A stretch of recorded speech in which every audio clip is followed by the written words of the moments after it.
سامعین ناظرین، infection control society آپ کی صحت کے لیے، آپ کی آگاہی کے لیے اور آپ کی کو بیماریوں سے بچانے کے لیے مضامین آپ کی سماعت کے لیے پیش کرتی ہے۔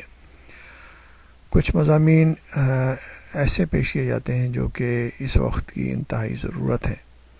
ایبولا وائرس کے بارے میں ہم آپ کو بتانا چاہیں گے۔ ایبولا وائرس ڈیزیز کو ایبولا ہیمریجک فیور بھی کہا جاتا ہے۔ ایبولا جو ڈیزیز ہے، بیماری ہے، وہ انسانوں کی بیماری ہے اور میملس کے اندر بھی یعنی کہ یہ پائی جاتی ہے اور یہ ایبولا وائرس سے پیدا ہوتی ہے۔ اس کی جو ابتدائی علامات ہیں، سمٹم ہیں، وہ 2 سے 3 ویک کے اندر، 2 دن سے 3 ویک کے اندر یعنی 2 days سے 3 ویک کے اندر ظاہر ہو سکتی ہیں، جبکہ وائرس اگر کسی کو کے جسم میں داخل ہو چکا ہے تو اس کے اندر جو انکیوبیشن پیریڈ ہے یا بیماری کے پیدا ہونے کا پیریڈ ہے وہ 2 days to 3 weeks تک ہے۔ اس کی جو ابتدائی علامات ہیں اس میں بخار، سور تھروٹ یعنی کہ گلے کی خراش، مسل پین، جسم میں درد اور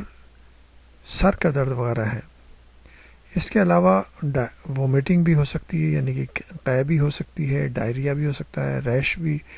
پورے جسم پہ ہو سکتا ہے، اور اس کے بعد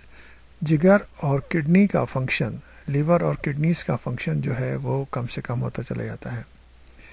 اور اس وقت جو بھی افیکٹڈ افراد ہوتے ہیں ان کے جسم کے اندرونی حصوں میں اور بیرونی طور پر بلیڈنگ شروع ہو جاتی ہے، اور اس کی وجہ سے مریض کی موت واقع ہو جاتی ہے، جو کہ 6 to 16 days کے اندر یعنی کہ یہ موت واقع ہو جاتی ہے، جبکہ یہ علامات شروع ہوں اس سے 6 to 16 days کے اندر یہ موت واقع ہو سکتی ہے۔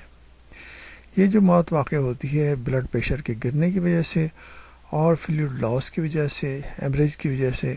یہ موت واقع ہوتی ہے۔ اس وجہ سے ہم اس کے بارے میں مزید بتانا چاہیں گے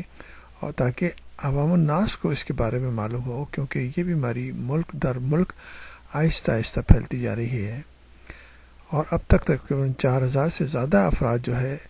اس کا شکار ہو چکے ہیں اور ان کی موت واقع ہو چکی ہے۔